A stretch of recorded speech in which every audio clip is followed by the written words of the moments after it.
জি, আমি দমে কাজ করেছি, দম সিনেমাতে কাজ করেছি। বিপরীতে না, আমি ওনার ভাবি ক্যারেক্টারে কাজ করেছি, ওনার সাথে স্ক্রিন শেয়ার হয়েছে, সিন্ডিকেট ওয়েব সিরিজে কাজ করেছি। উনি মানুষ হিসেবে আমরা যেমন দেখি, দুর্দান্ত একজন অভিনেতা। দমে তো উনি অসাধারণ করেছে, ওনার অভিনয় দেখে আমাদের কান্না পেয়েছে, আমাদের খুব ব্যথিত ছিলাম আমরা, এত চমৎকার অভিনয় করেছে যে আমরা মিশে গিয়েছি ওনার সিনেমার গল্পের সাথে। অসাধারণ অভিনয় করেছে, সেটা অনেক বড় ব্যাপার। আমার ক্যারিয়ারের 6 বছরে এসে এত বড় একটা অ্যাওয়ার্ড ফাংশনে আমি ইনভাইটেড হয়েছি।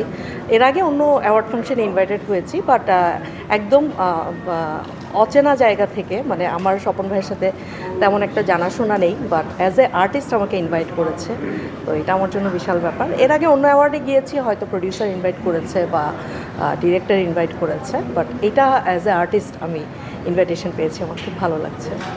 ইম্প্রোভাইজের জায়গাটা থাকে না ব্যাপারটা তা না, প্ল্যাটফর্ম ভিত্তিক এটা চেঞ্জ হয়। যেমন সিরিয়ালে অনেক ইম্প্রোভাইজের জায়গা থাকে, অনেকটা সময় বেঁধে দেওয়া থাকে না সিরিয়ালগুলোতে, হ্যাঁ, আমাদের টিভি সিরিয়ালগুলোতে বা ইউটিউব সিরিয়ালগুলোতে। আর সিঙ্গেল নাটক বলেন বা সিনেমা বলেন, ওগুলোতে তো একটা নির্দিষ্ট সময়ের মধ্যে কিছু ম্যাজিক দেখাতে হবে। সো এখানে আসলে আমি মনে করি যে যেটা একদম আটসাট কাজ, যেটা একদম গুছানো কাজ, সেখানে কারোই এরকম ইম্প্রোভাইজের জায়গা থাকে না, হ্যাঁ, কারণ এটা খুব গুছানো থাকে, অলরেডি প্যাক করা থাকে যে এখানে এতটুকু সময়ের মধ্যে এই সিনটা শেষ করতে হবে। পাশুর চরিত্রে অভিনয়ের স্ক্রিন টাইমটা কম থাকে, বাট এটা তো আসলে মেনে নিতে হবে, কারণ যার যার যোগ্যতা অনুযায়ী সে ওই স্থানটা পাবে। যিনি মেইন প্রোটাগনিস্ট, ওনার ওই যোগ্যতাটা আছেন বলেই উনি মেইন প্রোটাগনিস্ট। আমার ওই যোগ্যতাটা কম আছে বলে আমি পার্শ্ব চরিত্রে অভিনয় করছি, বা বয়সের কারণে বলেন বা চরিত্রের কারণে বলেন। আমি ঝগড়াটা ক্যারেক্টার আমার কমফোর্ট জোনে চলে আসে, আমি ঝগড়া ভালো করতে পারি, সো আমার এটা কমফোর্ট জোনে চলে আসে, আমি এনজয়ও করি ডমিনেট করতে, ঝগড়া করতে আমি এনজয় করি। বাট আমি সব ধরনের চরিত্র করতে পছন্দ করি, কারণ এতে আমার মনে হয় যে আমি শিখতে পারবো এবং আমার অভিনয়ের ভ্যারিয়েশন আসবে।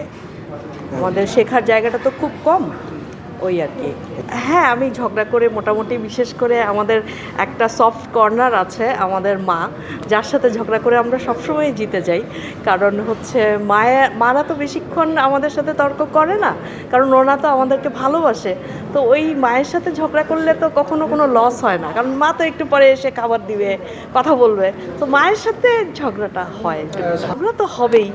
তো ঝগড়া করে টিকে থাকাও যায়, দুজনের মতো করে ঝগড়া চালিয়ে একটু পরে চুপচাপ হয়ে গেলেই হয়।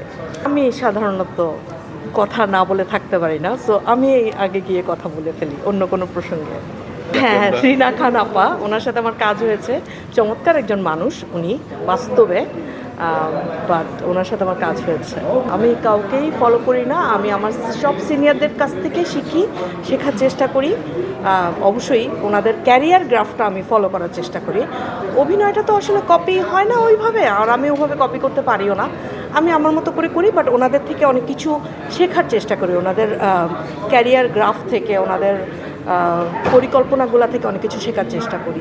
আমি তো পার্শ্ব চরিত্র করছি, আমি অবশ্যই চেষ্টা করব যে আমার অভিনয়ের জায়গাটা যাতে আরও পরিপক্ত হয়, আমি যাতে অনেক ভালো অভিনয় করতে পারি, আমি যাতে নিজের চর্চাটা করতে পারি ভালো মতো। চর্চার জায়গাটাতে একটু দুর্বল, আমি একটু ফাঁকিবাজ, চর্চাটা করি না, তো ওই জায়গা থেকে নিজেকে ইমপ্রুভ করার অনেক চেষ্টা আছে।